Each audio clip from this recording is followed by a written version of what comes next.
Olá, meus amigos.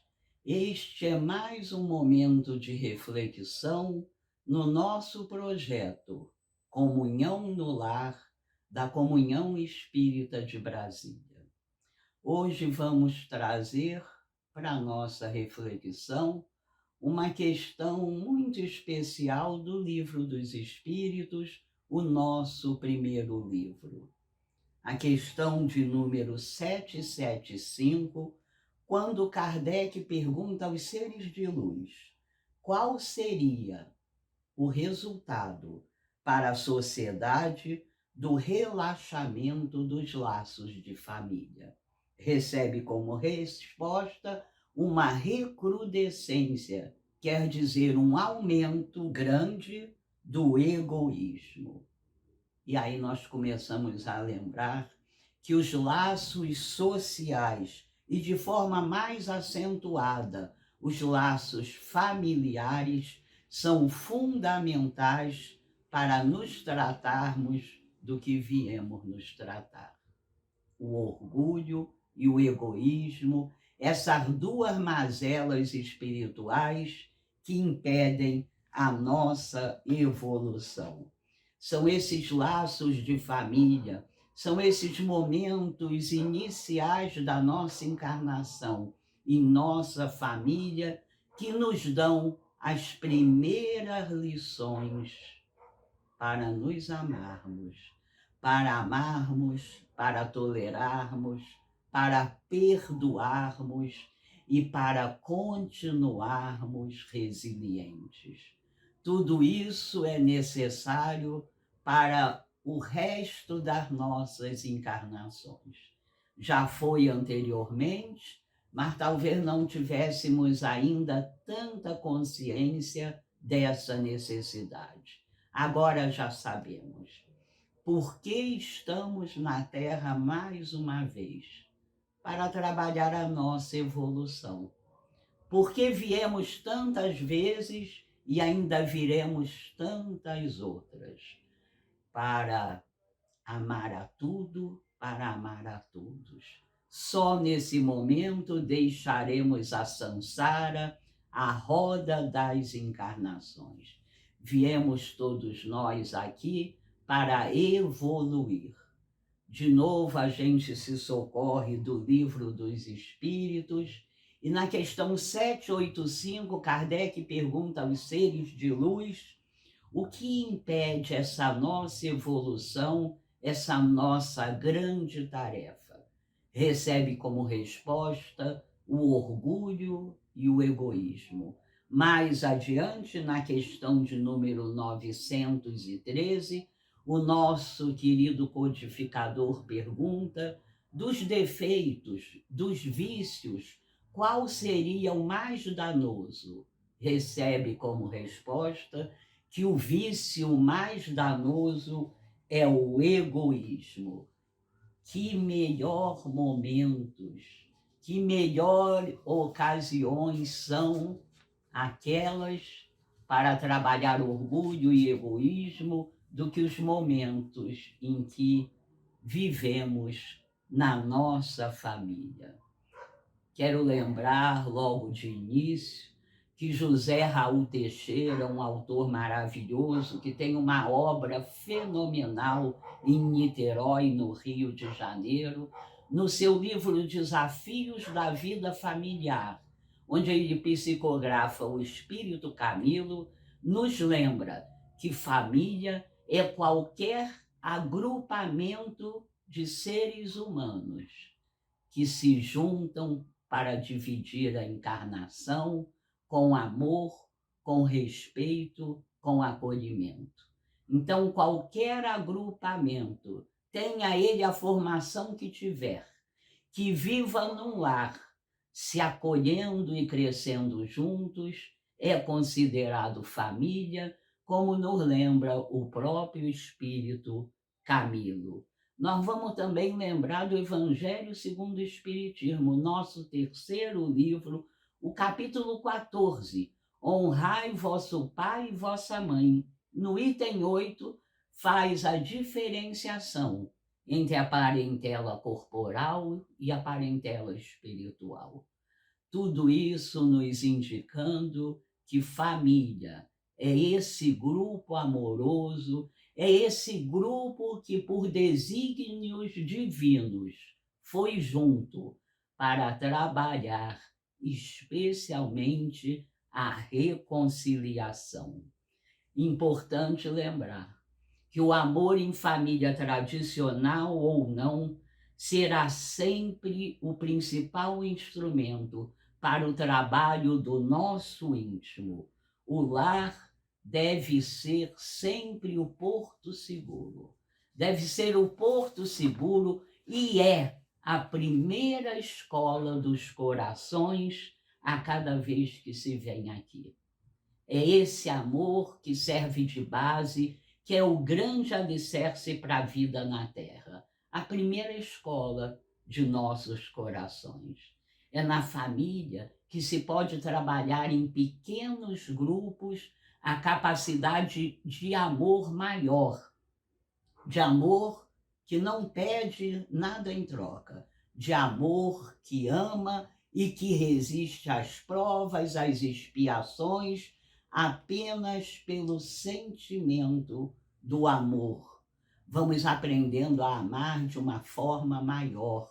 Vamos aprendendo que o amor infantil, que pede compensações, precisa ser superado. Nós vamos lembrar, por exemplo, daquela lição interessantíssima que está no livro de José Carlos de Luca, chamada A Lição das Peras. Conta ele que sua mãe, Dona Manuela, no CTI, todo mundo se preparando, sabendo que havia chegado o momento dela partir, usando um respirador, quase nunca conseguia falar, e ele entrava de manhã e à tarde no CTI, lhe dirigia algumas palavras, e numa certa manhã, para sua surpresa, quando ele está ali naquele momento, ela tira o respirador com muita dificuldade e lhe pede que compre peras. Que compre peras. José Carlos fica tão impressionado, tão surpreso. Mas como, mamãe? Você nem está mais se alimentando? Meu filho, disse ela com muita dificuldade, compre peras portuguesas, mas compre com cuidado. Aperte as frutas, cada uma que você comprar, para ter certeza de que estão macias.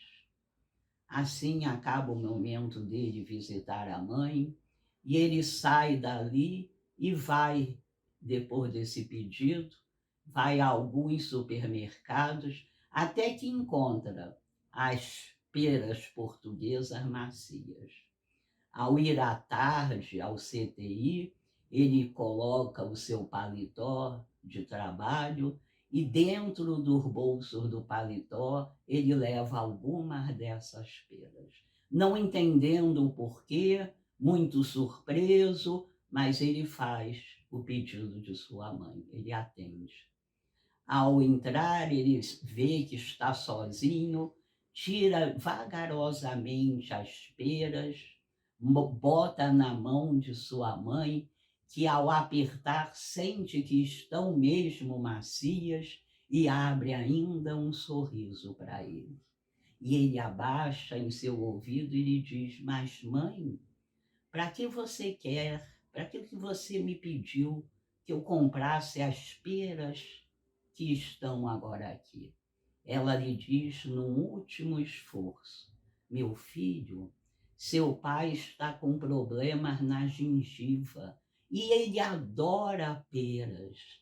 Por favor, quando sair daqui, leve essas peras até ele. Ele vai gostar muito. Conta Zé Carlos de Luca que poucas horas depois, Dona Manuela volta à casa do pai, deixando essa lição de um amor que quer sempre a felicidade do ser amado, não importa a circunstância. É assim que nós vamos aprendendo, é com os anos passando, com as provas e expiações naturais ao nosso mundo, que nós vamos superando o nosso ego e nos entregando, com certeza, à felicidade do outro. Que grande passo em direção às leis divinas, que grande passo para romper a desconexão criatura-criador, quando nós começamos a fazer esses exercícios. Nós vamos lembrar também que um dia, muito mais evoluídos, amaremos a tudo e a todos, pois é na família onde nós temos pequenos grupos de pessoas que, apesar de criadas juntas, crescerem juntas, no caso dos filhos ou netos, nós vamos ver que são sempre diferentes a partir da adolescência. É nesses pequenos grupos tão diversos que nós vamos treinar o amor ao diferente. É que nós vamos treinar o amor que um dia sentiremos por toda a humanidade. Para isso viemos aqui. Como disse Emmanuel, para chegar ao próximo túmulo, melhor do que chegamos no último berço. As aprendizagens feitas na família são as aprendizagens que vão basear todo o resto da nossa encarnação. Como no mundo, nós temos na família aquelas pessoas de mais fácil convivência, aquelas pessoas mais difíceis. Como no mundo, nós vamos ter aquelas pessoas com as quais nós nos identificamos muito, mas vamos encontrar também aquelas com as quais não temos muita intimidade, não conseguimos ter muita intimidade, não encontramos muita similaridade, assim também na humanidade. Mas nas famílias, nesses pequenos grupos, nós já somos capazes de amar os diversos tipos de filhos de Deus. Um treino para o nosso futuro. Quando falamos de família, nós vamos lembrar que nas nossas casas espíritas recomendamos a prática do Evangelho no lar. E muitas vezes as pessoas pensam que talvez essa seja uma invenção dos espíritas de agora. No livro Jesus no Lar, psicografia de Chico Xavier pelo espírito Neio Lúcio, nós vamos ver que foi o próprio Jesus que em Cafarnaum, na casa de Simão Pedro, inaugurou o primeiro evangelho no lar. À noite, aqueles mais próximos se reuniam na casa de Simão para conversas mundanas. Jesus, a partir de um certo momento, se levantava, lia os textos sagrados e começava uma conversação que fazia a todos um bem enorme, trazendo noções de futuro, noções de evolução. No prefácio desse livro, é Emmanuel que escreve, dizendo que passados tantos séculos, a casa de Simão Pedro é agora toda a terra. É em toda a casa onde existem criaturas divinas precisando evoluir, que se precisa, que se necessita fazer o Evangelho no lar.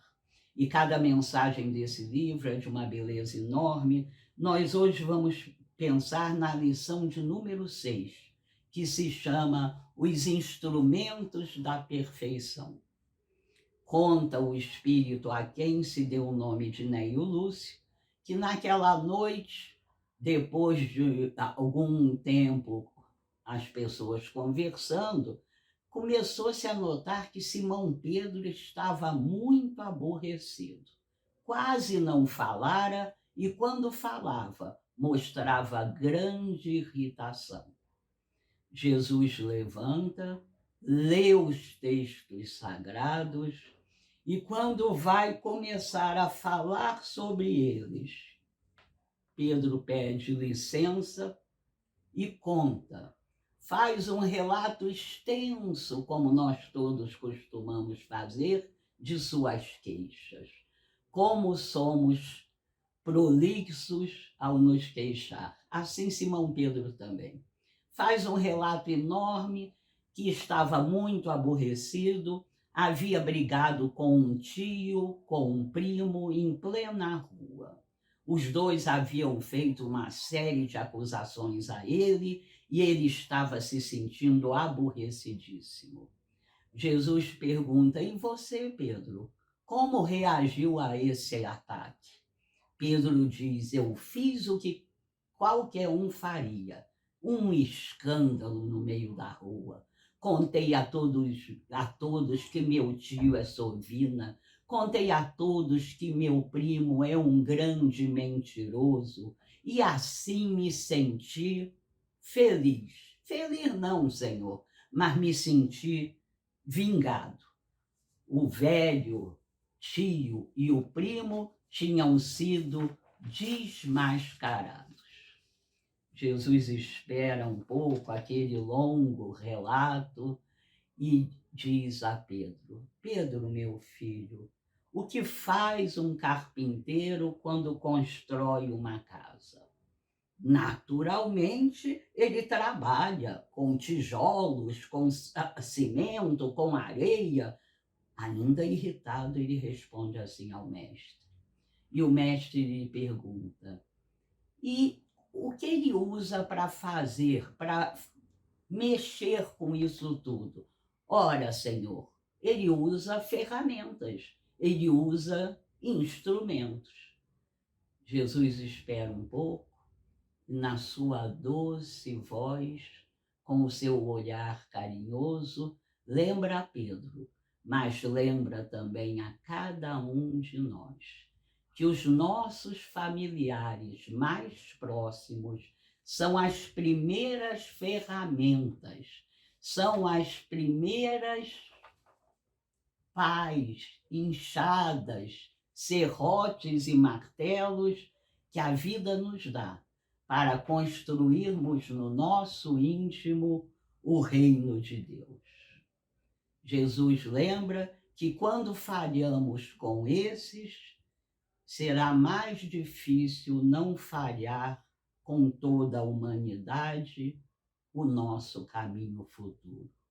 Jesus lembra ainda que a ave nos dá o ninhozinho perfeito. A ave é capaz de construir ninhozinhos perfeitos e a gente as observa felizes, mas não pede nada mais a elas.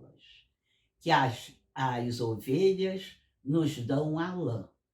Ninguém pede às ovelhas que nos dê um agasalho pronto. Assim também Deus nos dá esses pequenos grupamentos, não para que façamos dele um grupamento de pessoas perfeitas, não, mas que façamos desses pequenos grupamentos essas ferramentas, esse serrote, esse martelo, que vão tirando as nossas arestas e vão tirando a nossa dificuldade de amar. Todo ignorante representa uma oportunidade para nós exercitarmos a benevolência. Todo mal é um desafio à nossa bondade. Todo ingrato é um momento especial para trabalharmos o perdão. Jesus continua falando assim, continua fazendo uma série de reflexões e acaba dizendo que se a paciência aprimora a vida, o tempo, o remédio divino, o tempo, transforma a tudo. Jesus para, então, essa reflexão, pega uma daquelas crianças ao colo e olha e aponta para o céu estrelado, como a dizer a Pedro, como a dizer àqueles outros que o assistiam, mas como a dizer a todos nós que a família perfeita nós a teremos quando mais evoluídos, quando em mundos bem melhores. Assim fica a lição de que a família é esse primeiro instrumento. Lembrar sempre que Deus não erra, que Deus não improvisa, estamos todos na família perfeita, a família que vai nos trazer as experiências que necessitamos para evoluir. Assim vamos seguindo. Andrei Moreira, num livro muito especial, nos lembra que os pais se uniram em algum momento. Importante o que ele diz, por amor ou não por amor, e nos deram o melhor que poderiam ter nos dado, a nova chance de estar encarnados para continuarmos nesse caminho da evolução. Só por isso devemos ser imensamente gratos a nossos pais, que possamos usar toda essa luz do Consolador prometido para gravar em nosso íntimo que na nossa casa, que no nosso pequeno grupo familiar estão as benditas ferramentas a nos auxiliar a seguirmos cada dia um pouco mais na direção das leis divinas. Que trabalhemos o nosso orgulho e o nosso egoísmo dentro de nossa casa para que possamos aos poucos extrapolar para a rua, para toda a humanidade. Que sigamos confiantes. Vamos olhar agora para essas pessoas que dividem a vida conosco mais de perto, como esses presentes divinos. Viemos todos aqui para nos reconciliar.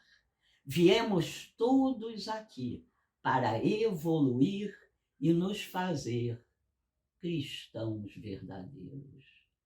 Que todas essas bênçãos que caem sobre nós sejam levadas também aos nossos lares, nos dando a tranquilidade desses filhos que se sabem amados, que se sabem protegidos pelo amor de Deus, que a ninguém discrimina, que a ninguém exclui. Muito obrigada, graças a Deus, graças a Jesus.